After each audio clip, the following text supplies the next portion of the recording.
আচ্ছা কবিৰ ভাই, আপনি আজি যে একটু সাংবাদিক সম্মেলন কৰি আছে, এইটো কাৰণটো কি? মানে আপুনি কি প্ৰতিক্ৰিয়া দিব বুলি বিচাৰিছে?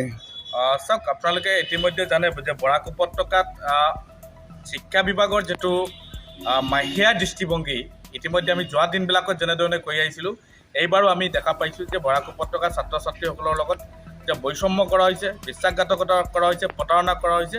আৰু বৰাক উপত্যকাত ইতিমধ্যে আপোনালোকে দেখিছে উচ্চ মাধ্যমিক ছাত্ৰ ছাত্ৰীসকলক ভৰ্তি হ'বৰ কাৰণে তেওঁলোকে যে নতুন পৰীক্ষা তেওঁলোকে আৰম্ভ কৰিছে, এইটো আমি কোনো পৰ্যায় গ্ৰহণ নকৰোঁ, এইটো আমি কোনো পৰ্যায় মানি নলওঁ, সেই কথা আমি কৈ দিব বিচাৰিছোঁ।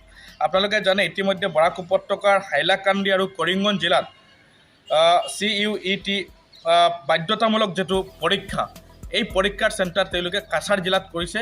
আমি অসম জাতীয়তাবাদী যুৱ ছাত্ৰ পৰিষদে ইয়াৰ বিৰোধিতা কৰিছোঁ। কৰিমগঞ্জ আৰু হাইলাকান্দি জিলাত তেওঁলোকে এই UCTৰ যিটো পৰীক্ষা চেণ্টাৰ হাইলাকান্দি আৰু কৰিমগঞ্জ জিলাত তেওঁলোকে স্থানান্তৰিত কৰিব লাগে। হাইলাকান্দি আৰু কৰিমগঞ্জ জিলাৰ ছাত্ৰ ছাত্ৰীসকলৰ সুবিধাৰ্থে তেওঁলোকে ইয়াত পৰীক্ষা চেণ্টাৰ তেওঁলোকে কৰি দিবৰ কাৰণে আমি জাতীয়তাবাদী যুৱ ছাত্ৰ পৰিষদে আহ্বান জনাইছোঁ। অন্য হাতেদি এটা কথা কৈ দিব বিচাৰিছোঁ, শিক্ষা বিভাগ আৰু শিক্ষা বিভাগৰ এনেধৰণৰ যিটো দৃষ্টিভংগী আচলতে হাইলাকান্দি আৰু কৰিমগঞ্জৰ কাৰণে অত্যন্ত লজ্জাজনক, অত্যন্ত দুৰ্ভাগ্যজনক। আমি হাইলাকান্দি জিলাৰ আৰু কৰিমগঞ্জ জিলাৰ তথা কাছাৰ জিলাৰ তিনিখন জিলাৰ যিবিলাক জনপ্ৰতিনিধি আছে তেখেতসকলক আমি ধিক্কাৰ দিছোঁ, গৰিহণা দিছোঁ। আৰু 15গৰাকী বিধায়ক, 2গৰাকী সাংসদ থকাৰ পিছতো যে নিজ নিজ জিলাবিলাকৰ ছাত্ৰ ছাত্ৰীসকলে তেওঁলোকে সুবিধা নাপায়, তেওঁলোকে পৰীক্ষা চেণ্টাৰবিলাক যে নাপায়, যে তেওঁলোকৰ সুবিধাৰ্থে তেওঁলোকে পৰীক্ষাত বহিব, তাৰ কাৰণে তেওঁলোকে কোনো এগৰাকী মাত নেমাতে, এই কথা ইতিমধ্যে স্পষ্ট হৈছে।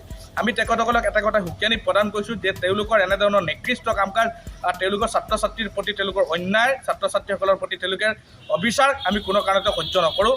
ইতিমধ্যে এটা কথা স্পষ্ট হৈছে, ছাত্ৰ ছাত্ৰীসকলে হাইলাকান্দি জিলা আৰু কৰিমগঞ্জ জিলাৰ ছাত্ৰ ছাত্ৰীসকলে যদি কাছাৰ জিলাত গৈ পেলাই পৰীক্ষা চেণ্টাৰত বহিব লগা হয়, তেওঁলোকে আৰ্টছ হওক, কমাৰ্চ হওক, ছায়েন্সত তেওঁলোকে যদি পৰীক্ষা দিব লাগে, 3টাকৈ পৰীক্ষা দিব লাগে, এইটো নতুন নিয়ম কোনো পৰ্যায় সহ্য কৰা নহ'ব, গ্ৰহণ কৰা নহ'ব। আৰু তেওঁলোকে যদি এনেধৰণৰ শিক্ষা বিভাগে পদক্ষেপ লৈছে, তেওঁলোকে প্ৰত্যেকখন জিলাত পৰীক্ষা চেণ্টাৰ তেওঁলোকে পাতিবৰ কাৰণে আহ্বান জনাইছোঁ, দাবী জনাইছোঁ। আৰু আমি জনপ্ৰতিনিধিবিলাকক কৈ দিব কৈছোঁ, তেওঁলোকে আচলতে আমাৰ ছাত্ৰ ছাত্ৰীসকলৰ কাৰণে, আমাৰ ল'ৰা ছোৱালীসকলৰ কাৰণে তেওঁলোক যে দায়বদ্ধ নহয়, তেওঁলোকতে কোনো এগৰাকী পদক্ষেপ নাই, তেওঁলোকে আহি থাকিব লগা সময়ত ইয়াৰ উচিত জবাব পাব, সেই কথা স্পষ্ট। আমি পুনৰবাৰ তেখেতসকলক আহ্বান জনাইছোঁ, হাইলাকান্দি কৰিমগঞ্জ জিলাৰ ছাত্ৰ ছাত্ৰীসকলৰ ন্যায়ৰ স্বাৰ্থত, হাইলাকান্দি কৰিমগঞ্জ জিলাৰ ছাত্ৰ ছাত্ৰীসকলৰ সুবিধাৰ স্বাৰ্থত তেওঁলোকে হাইলাকান্দি আৰু কৰিমগঞ্জ জিলাত পৰীক্ষা চেণ্টাৰ বহাবৰ কাৰণে আহ্বান জনাইছোঁ। আৰু জনপ্ৰতিনিধিসকলৰ নিকৃষ্ট এনেধৰণৰ মন মানসিকতাৰ কাম কাজত আমি ধিক্কাৰ দিছোঁ, গৰিহণা দিছোঁ। আৰু শিক্ষা বিভাগৰ এনেধৰণৰ নিকৃষ্টতা বা এনেধৰণৰ ছাত্ৰ ছাত্ৰীসকলৰ লগত বৈষম্যতা কোনো কাৰণতে আমি জাতীয়তাবাদী যুৱ ছাত্ৰ পৰিষদে সহ্য নকৰোঁ, এই কথা আমি হুকিয়ানি প্ৰদান কৰিছোঁ।